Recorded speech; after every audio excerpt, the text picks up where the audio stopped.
주일은 부활주일이었죠. 그리고 지난 주일에는 오후 찬양 예배가 없었습니다. 우리 솔직하게 지난 주일 오후 찬양 예배 없다 보니 좋으셨어요? 안 좋으셨어요? 좋았어요? 네. 아니, 저는 오후 예배가 없어서 2부 예배 끝나고 그냥 다 도망가듯 집에 가버리시면 어쩌나 싶었는데, 의도했던 것처럼 제가 오후 늦게까지 교회에 있으면서 보니까 여기저기서 구역 모임도 하시고, 또 기관에서도 모임을 하시고, 어떤 팀은 저녁 늦은 시간까지 저녁 식사까지 하고 오시고, 그리고 또 어떤 분들의 이야기를 들었는데 모처럼 만에 또 주일 오후에 믿지 않는 부모님을 만나서 또 함께 부활의 기쁨을 나누기도 하고, 이래저래 참 유익한 시간이었다 하는 얘기를 들으면서 참 감사했습니다. 무엇보다도 지난주에 1부, 2부 연합으로 예배를 드리면서 주차장이 이게 너무 혼잡스러우면 어떻게 하나 이런 염려가 있어서 성도님들께 문자도 보내고 또 그렇게 광고도 했는데, 정말 놀랍게도 그냥 1부, 2부 평소 예배 드릴 때보다 더 주차장이 연합 예배로 드렸는데도 더 수월하게 운영이 되었다는 모습을 그런 이야기를 들으면서 참 우리 수원성심교회 성도님들은 사랑하지 않을래야 사랑하지 않을 수 없는 너무나 사랑스러운 사람들이구나, 이런 생각을 한번 하게 됐습니다.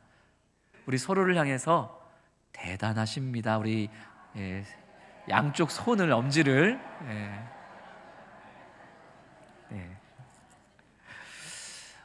제가 첫 공동의회 때 말씀드렸던 것처럼 저는 개인적으로 주일 오전에는 우리가 이렇게 대예배를 통해서 하나님의 말씀을 함께 나누고, 그리고 오후에는 오후 찬양 예배보다는 좀 이렇게 소그룹으로 우리가 함께 모여서 구역 모임도 하고, 또 오후 찬양 예배가 없다면 저 나름대로 좀 이런저런 훈련을 좀 만들어가지고 주일 오후에는 그렇게 좀 진행해 보고 싶다, 이런 생각을 개인적으로 하고 있습니다. 여러모로 우리 수원성신교회가 정말 주님 안에서 자라나는 그런 방법들을 저희가 찾아가고, 또 그것에 함께 동참해 주시는 우리 성도님들 되시기를 다시 한번 주님의 이름으로 부탁드립니다. 2주 전에 우리는 빌립보서 4장 1절의 말씀을 통해서 주 안에 굳게 서라라는 이 바울의 권면을 살펴보았습니다. 굳게 서라라고 할 때 이 서다라는 것은 군사적인 용어라고 제가 말씀을 드린 바 있죠. 초소를 지키는 군인들처럼 우리의 내면과 우리의 외면을 강하게 만들어서 그렇게 우리가 굳게 서서 하나님이 우리에게 허락하신 그 소명의 자리를 우리가 굳게 서서 흔들리지 않는 믿음으로 지키고, 그렇게 하나님의 나라를 확장하는 자들, 주 안에 굳게 서는 자들이 되어야 한다라고 2주 전에 말씀드린 바 있습니다. 뒤에 이어지는 이제 오늘 본문 4장 2절부터 이어지는 말씀은 정말 우리가 주 안에서 굳게 서기 위해서 구체적으로 어떻게 해야 되는가, 이것을 세 가지로 나누어 말씀하는데, 첫째, 우리 한번 같이 화면을 보면서 읽겠습니다. 첫째, 주 안에서 같은 마음을 품으라. 아멘. 우리 2절과 3절 같이 읽겠습니다. 내가 유오디아를 권하고 순두개를 권하노니 주 안에서 같은 마음을 품으라. 또 참으로 나와 멍에를 같이 한 내게 구하노니 복음에 나와 함께 힘쓰던 저 여인들을 돕고, 또한 글레멘드와 그 외에 나의 동력자들을 도우라. 그 이름들이 생명책에 있느니라. 아멘. 주 안에서 어떤 마음을 품는 것?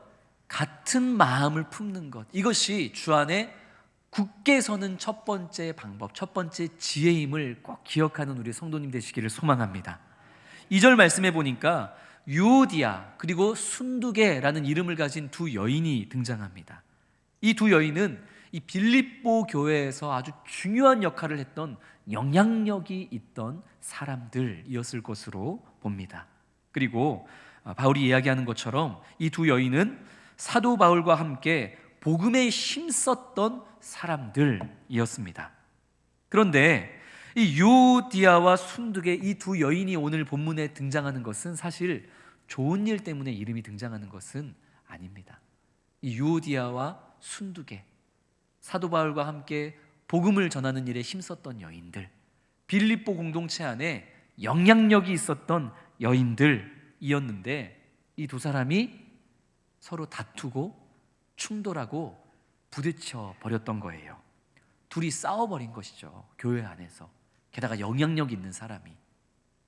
이 세상 재밌는 것 중에 하나가 뭐 구경하는 거죠? 싸움 구경하는 거죠. 그래서 교회 안에 누가 싸웠대. 교회 안에서 게다가 영향력 있는 사람이 싸웠대. 우리 교회로 치면은 어떤 사람이, 두 사람이 싸워야 한 요 정도 급이 되는 걸까요? 노사무엘 목사님하고 이동영 목사가 사무실에서 난리도 아니었대. 그러면 막 재밌어요, 안 재밌어요?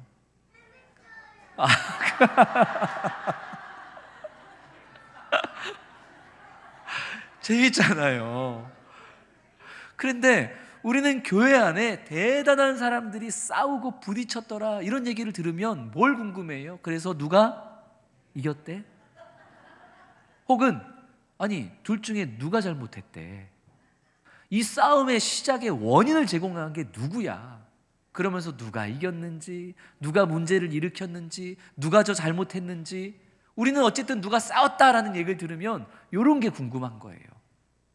근데 오늘 본문을 보니까 사도 바울은 분명 이 빌립보 교회 안에 유오디아와 순두계, 영향력 있는 두 여인이 다툼이 있었다는 것은 분명히 밝히지만, 그러나 누가 잘못했다, 누가 이겼다, 누가 이 싸움의 원인 제공자다, 이런 얘기는 일절하지 않습니다.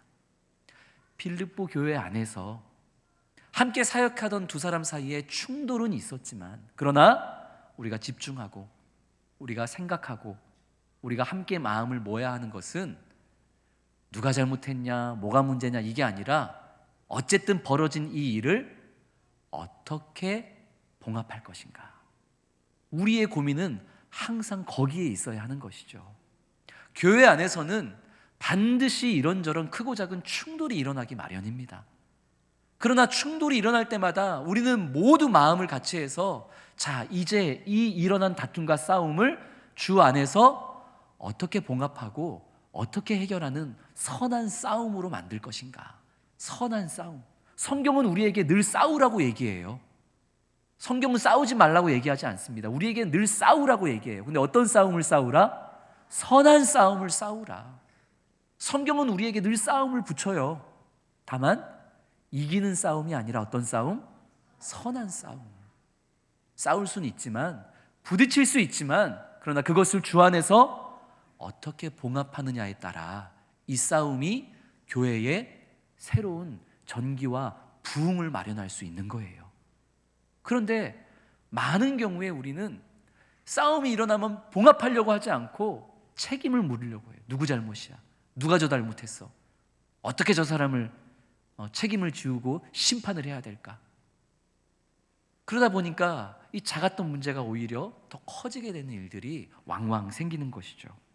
사도 바울은 이 문제를 어떻게 해결해야 될 것인가, 어떻게 주 안에서 선한 싸움으로 만들어 봉합해야 될 것인가, 여기에 관심이 있을 뿐입니다. 그래서 두 사람이 싸웠지만 어떻게 하는 것이 두 사람이 이 싸움을 선하게 이끌어가는 것이라고 권면하죠. 같은 마음을 품으면 된다라고 이야기합니다. 유오디아, 순두계 싸웠는데 왜 싸웠는지는 중요하지 않고, 누가 잘 싸웠는지도 중요하지 않고, 앞으로 이 문제 해결을 하기 위해서 두 사람 다 주 안에서 어떤 마음을 품으라? 같은 마음을 품으라. 그러면 된다 얘기하는 거예요. 이 같은 마음은 어떤 마음일까요? 내가 너를 미워하니까 같은 마음으로 너도 나를 미워해라. 이게 같은 마음이에요? 아니죠. 사도 바울은 분명 빌립보서 2장 5절의 말씀을 통해서 우리가 품어야 할 같은 마음이 무엇인지에 대해서 말씀한 바 있습니다. 빌립보서 2장 5절, 너희 안에 이 마음을 품으라. 곧 그리스도 예수의 마음이니. 할렐루야. 유오디게도 순두게도 그 안에 누구의 마음을 품으면 되는 거예요? 그리스도 예수의 마음을 품으면 되는 거죠. 싸울 수는 있는데 유오디아 순두계 각자가 예수 그리스도의 마음을 깊이 묵상하면서 예수님을 거울 삼아서 자기를 먼저 돌아보고, 그리고 예수님을 닮은 생각과 예수님의 관점으로 상대를 다시 한번 바라보는 거예요. 처음에는 너무 화가 났는데, 처음에는 너무 생각이 달라서, 방향이 달라서 싸우고 모진 말을 주고받았는데, 이러면 아니지. 같은 마음, 예수의 마음을 내가 품어야지. 그래야 이 싸움이 선한 싸움이 될 수 있지. 그리고 이제 들어가서, 골방에 들어가서 기도하면서 예수님이라면 어떻게 했을까? 예수님이라면 이 갈등을 어떻게 해결하셨을까? 예수님이라면 나와 너무나 다른 저 사람을 어떻게 바라보셨을까? 예수의 마음을 품기 시작하는 거예요. 유오디아는 유오디아대로, 순두계는 순두계대로. 그렇게 각자 들어가서 예수의 마음을 품고서 다시 만나면 어떻게 되겠습니까? 당연히 서로 안에 화해와 사랑과 더 깊은 교제와 하나됨이 일어나는 것, 그것이 바로 선한 싸움인 줄로 믿습니다. 종종 이 교회 안에 갈등이 있는 성도님들이 목회자를 찾아올 때가 있어요. 교회 안에 이렇게 서로 좀 다투신 분들이 마음이 상해서 저 담임 목사를 찾아오는 경우도 있습니다. 그런데 그런 일로 저를 찾아오신 성도님들 대부분은 다 저와 만나고 돌아가면서 다 서운한 마음을 가지고 대부분 돌아가세요. 왜냐하면 웬만해서는 제가 편들어주지 않기 때문입니다. 제가 그분의 마음을 좀 위로하고 편들어주면서 그러니까요, 그분이 왜 그랬대요, 그분이 잘못했네, 이렇게 제가 편들어주면 잠깐은 저를 찾아온 그분에게 위로를 주고 웃음을 줄 수는 있지만, 그러나 목회자가, 게다가 담임 목사가 갈등이 있는 사람들이 찾아왔는데 막 편들어주고 상대방을 같이 욕해주고 그러면 그것은 결국 또 다른 불씨가 되어 엄청난 교회에 어려움을 몰고 오는 일이 될 것이 불보듯 뻔하기에, 저는 가능한 한 저를 찾아오셔도 뭐 하지 않는다고요? 편들어주지 않아요. 그러면서 보통 저를 만나고 가시는 분들은 저에 대해서 서운해하고 실망하면서 가시는 경우가 더러 있습니다. 담임 목사로서 사실 편들어주고 싶죠. 정말로 그분이 잘했고 상대방이 못했을 때가 있어요. 그런데 그럴 때에도 웬만하면 제가 편을 들지 않습니다. 왜냐하면 그것은 그분을 위해서기도 하고 저를 위해서기도 하고 공동체를 위해서기도 한 것이죠. 그래서 사도 바울과 똑같은 뻔한 말을 그냥 전할 뿐입니다. 그러셨군요. 속이 많이 상하셨겠어요. 어떻게 해요? 그래도 우리가 예수님의 마음을 품고 한번 이 문제를 다시 한번 생각해 봐요. 예수님이라면 어떻게 하셨을지, 예수님의 관점으로 우리 집사님, 권사님, 장로님의 마음을 너무나 괴롭게 한 그분을 우리 예수님의 눈으로 한번 다시 한번 바라봐요. 십자가의 방법으로, 십자가의 질서로 예수님이 못나고 부족한 우리를 그렇게 해주셨던 것처럼 우리도 한번 이 문제를 그렇게 해결해 봐요. 그렇게 얘기할 뿐이죠. 제가 그렇게 얘기하면은 저를 찾아온 성도님은 내가 이런 뻔한 얘기 들으려고 왔나? 아니, 우리 목사는 왜 이렇게 공감 능력이 떨어져? 그러면서 또 씩씩거리면서 가게 되는 거죠. 성도 여러분, 그런데 어느 날 우리 성도님이 저를 찾아와가지고 누군가를 막 화가 나가지고 욕하고 저를 찾아오셨는데, 제가 어느 순간부터 그쪽에 붙어가지고 같이 누군가를 막 욕하고 그렇다면 그때는 제가 완전히 변질되고 맛이 간 겁니다. 그때는 우리 수원성심교회에 진짜 위기가 찾아온 거예요. 혹 그런 일로 저를 찾아왔는데 제가 오늘 사도 바울처럼 얘기하지 않고 같이 앉아가지고 상대편에 대해서 비방하는 얘기를 하거든. 그럴 때면 우리 성도님들 정신 똑바로 차리시고 저한테 경고해 주셔야 돼요. 목사님, 안 그러시기로 했잖아요. 목사님 변질되셨네. 그럴 때 성도님들이 저를 정신 차리게 해주셔야 돼요. 사랑하는 성도 여러분, 우리 주 안에서 같은 마음을 품으십시다. 주 안에서 같은 마음을 품을 때 주님을 거울 삼아 나를 돌아보고 주님의 관점으로 상대를 바라볼 때, 우리가 서로 같은 마음을 품을 때 우리 안에 어떤 문제가 생기든지 이 문제는 오히려 우리 교회를 새롭게 하고 더 부흥케 하는 그런 우리로 올라가게 하는 계단이 되어질 줄로 믿습니다. 두 번째, 사도 바울이 우리에게 얘기하는 주 안에 서는 두 번째 방법은 우리 같이 화면 보면 읽겠습니다. 항상 기뻐하며 관용을 베풀라. 아멘. 항상 뭐 하라고요? 기뻐하고 또 뭐 하라고요? 관용을 베풀라. 4절 5절 말씀입니다. 기쁨과 관용은 그리스도인의 삶에서 나타나야 되는 특징입니다. 앞서 우리가 이야기했던 주 안에서 같은 마음을 품는 것, 이것이 우리의 내면을 강하게 하는 것이라면 항상 기뻐하고 누군가에게 관용을 베푸는 것은 우리의 외면을 강하게 하는, 우리의 외면으로 삶으로 드러나야 하는 바로 주 안에 서는 자들의 모습인 것이죠. 사도 바울은 빌립보 교회 성도들을 향하여 기뻐하라 라고 권면하는데 그냥 기뻐하라가 아니라 항상 기뻐하라 라고 권면합니다. 아니, 기뻐할 만한 일이 있을 때 기뻐하는 것은 그건 너무나 당연한 거잖아요. 근데 항상 기뻐하라는 것은 무슨 의미겠어요? 기뻐할 수 없을 만한 상황에도 기뻐해야 하는 것이, 그게 주 안에 서는 자들의 모습이다라는 거예요. 사실 지금 빌립보서를 쓰고 있는 사도 바울은 감옥에 갇혀 있는 상황이었습니다. 그 누구보다도 기뻐할 수 없는 상황에 있었던 게 지금 사도 바울이에요. 이 감옥에서 내가 나가게 될지 못 나가게 될지, 내 생이 이 감옥 안에서 끝나게 될지 한 치 앞도 볼 수 없는 그런 상황에 바울은 감옥 안에서 빌립보 교회 성도들을 향해 편지를 써 보내고 있는 것입니다. 그런 우울한 상황 속에서 빌립보서를 썼는데, 빌립보서의 또 다른 이름이 뭐죠? 어떤 서신? 기쁨의 서신입니다. 빌립보서의 또 다른 별명이 기쁨의 서신이에요.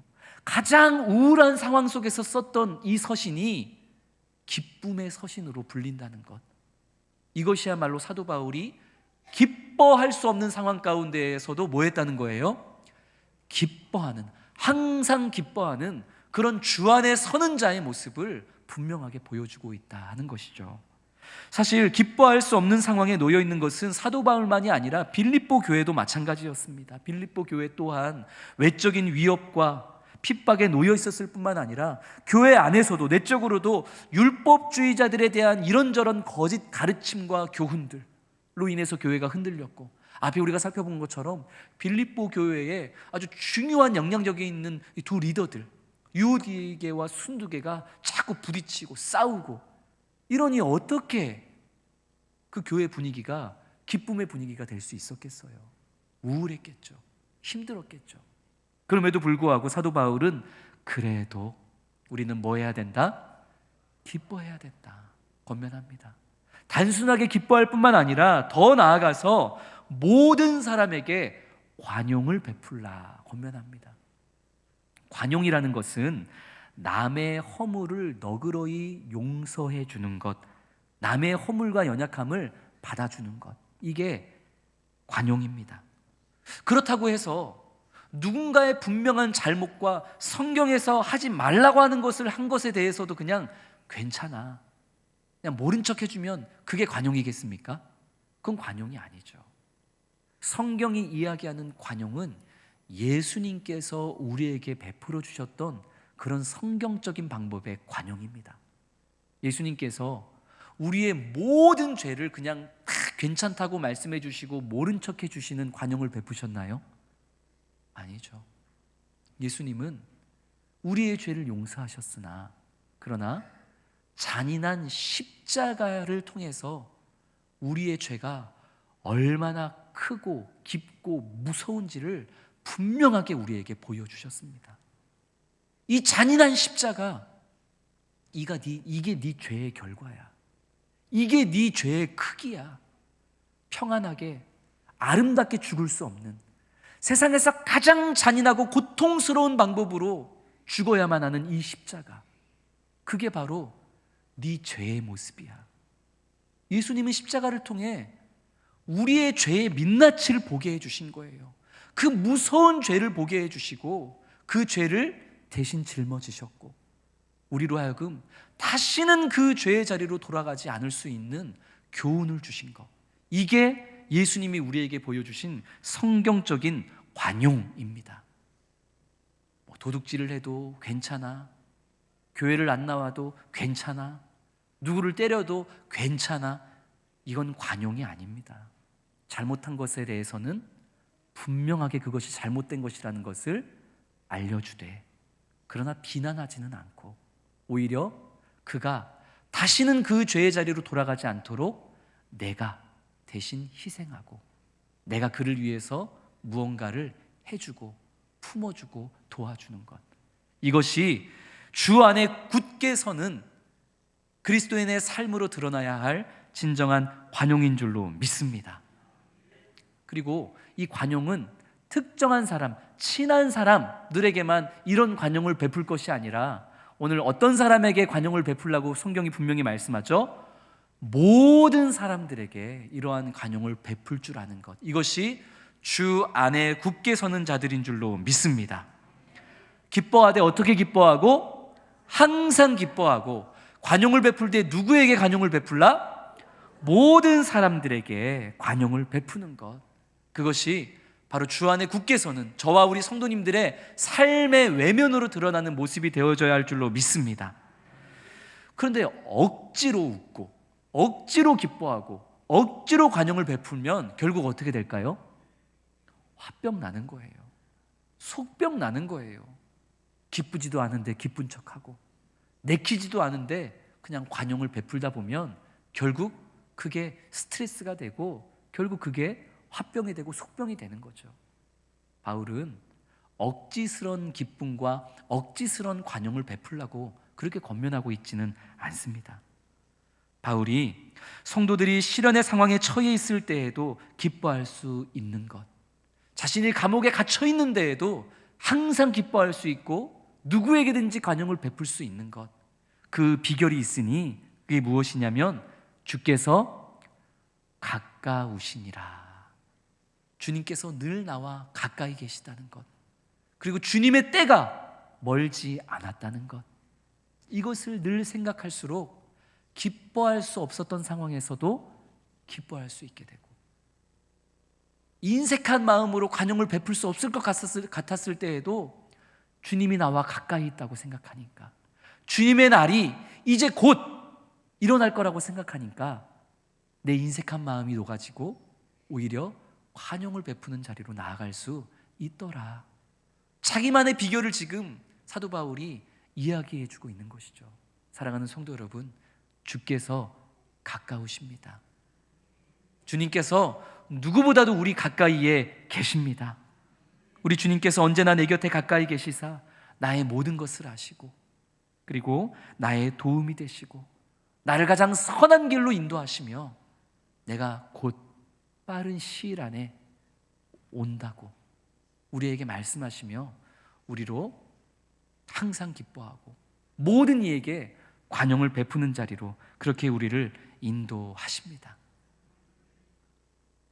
내게 주어진 상황 가운데에서 도무지 기뻐할 수 있는 마음이 생기지 않거든, 누군가에게 관용을 베풀 만한 그런 에너지가 남아있지 않거든, 스스로에게 계속 되뇌이세요.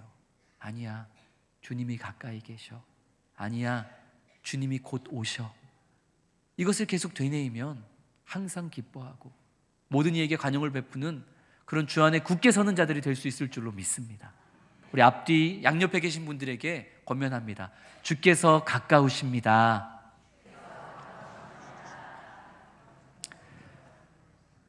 주 안에 굳게 서는 마지막 세 가지 방법. 자, 첫 번째는 뭐였죠? 주 안에 굳게 서는 우리 내면을 강하게 하는 방법. 주 안에 같은 마음, 예수의 마음을 품으라. 두 번째는 뭐였어요? 주 안에 굳게 서는 외적인 방법. 항상 기뻐하고 모든 사람에게 관용을 베풀라.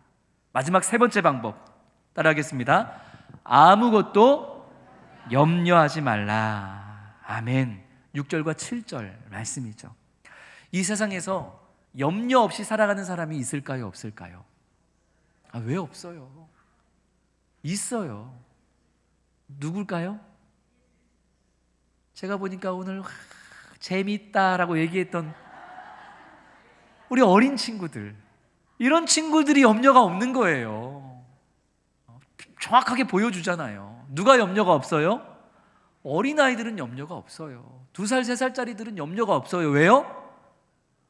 엄마 아빠가 다 해줄 것을 믿기 때문이에요. 배고프면 엄마가 밥 줄 거고, 심심하면 아빠가 놀아줄 거고, 필요한 거 있으면 엄마 아빠가 다 챙겨줄 거고, 염려할 게 뭐가 있어요? 고민할 게 없는 거예요. 어린아이들은 그냥 재밌다, 행복한 거예요. 그게 어린아이예요. 염려가 없어요. 그런데 이제 이 어린아이, 염려가 없던 아이가 세상을 살아가면서 하나, 둘, 머리가 커지면서 염려가 생기기 시작하는 거죠. 저희 아이들도 염려 없이 행복하게 살아갈 때가 있었습니다. 그런데 어느 날 저희 첫째인가 둘째인가가 심각한 표정으로 저를 찾아오더니, 아빠, 우리가 사는 집 자가야? 전세야? 월세야? 어디서 얘가 이제 얘기를 듣고 온 거예요. 그래서 우리는 전세야. 그리고 그 전세도 저 교회에서 빌려준 돈으로 우리 전세 살고 있어. 그랬더니 이 아이가, 지금까지는 아무 염려 없이 살던 그 아이가 우리가 살고 있는 이 집이 아빠 집이 아니고 게다가 교회에서 준 돈으로 전세 살고 있다는 얘기를 듣고서는 심각한 염려와 걱정, 근심에 빠지는 거예요.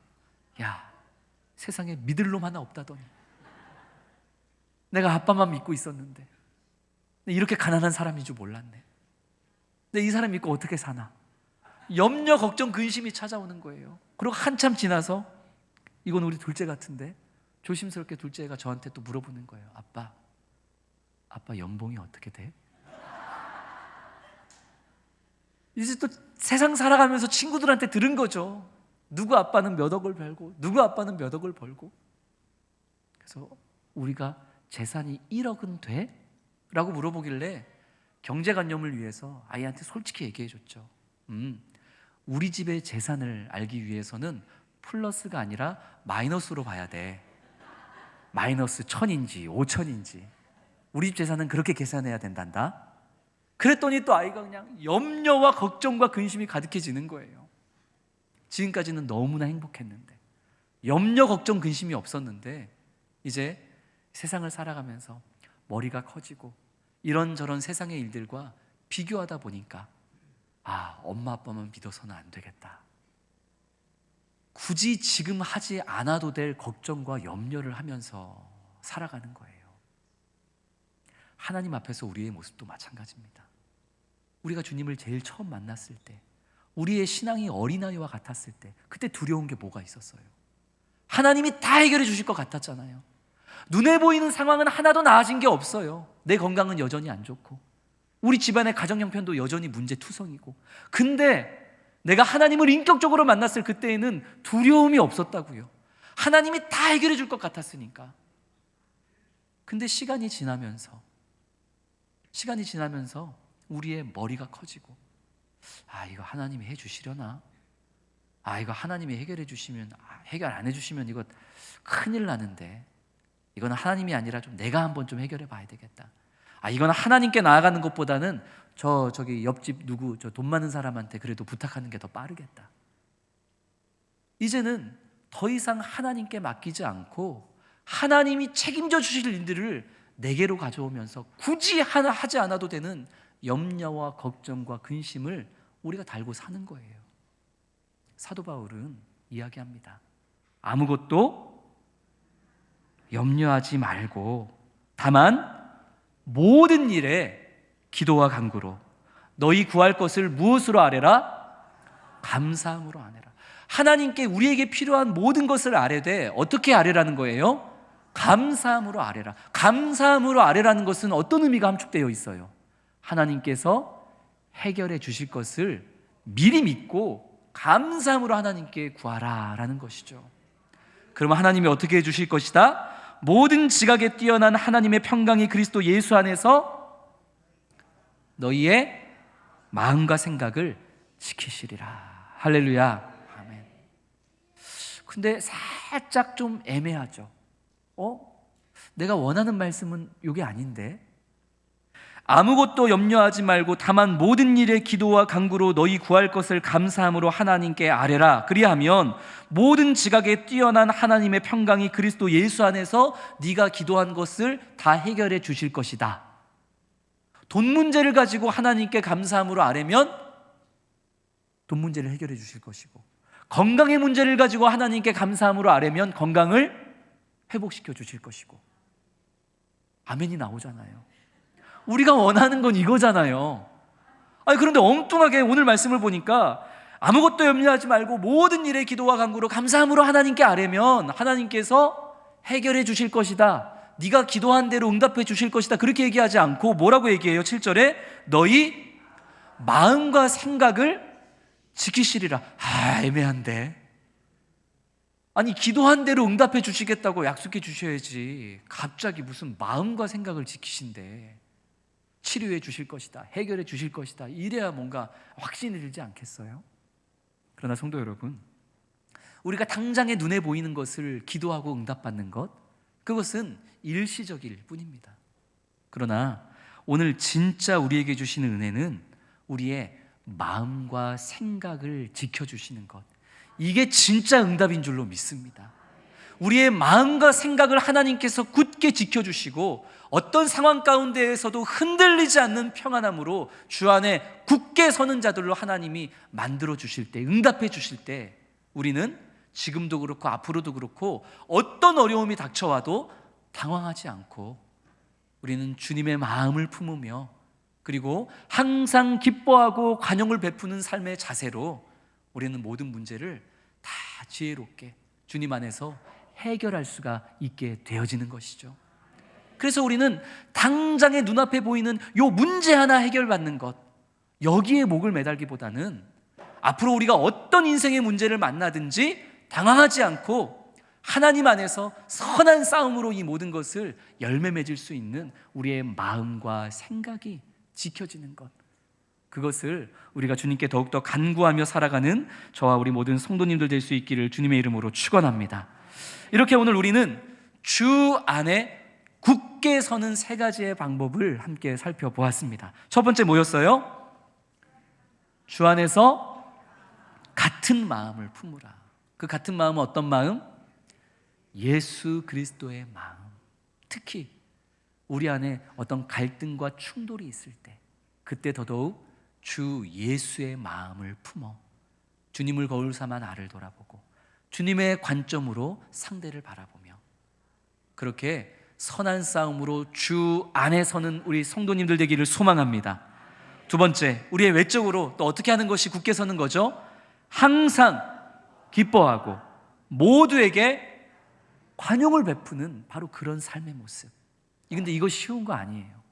이게 쉽지 않을 때, 이게 자연스럽게 되지 않을 때 늘 무엇을 되뇌어라? 주께서 가까우시다.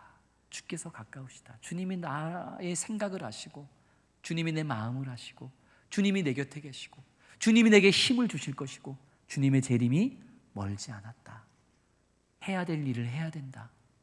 항상 기뻐하고 모든 이에게 관용을 베푸는 것, 그리스도인으로서 해야 되는 숙제와 같은 것인데, 이거 그냥 방학이 아직 끝나기가 오래 남았다고 자꾸만 미뤄둘 게 아니라, 이 방학이 언제 끝날지 모르는데 주님이 가까이 오신다고 하시는데, 내가 나를 도우시는, 나를 아시는, 내게 힘을 주시는 가까이 계시는 주님 의지하며 내가 이런 삶을 살아야지.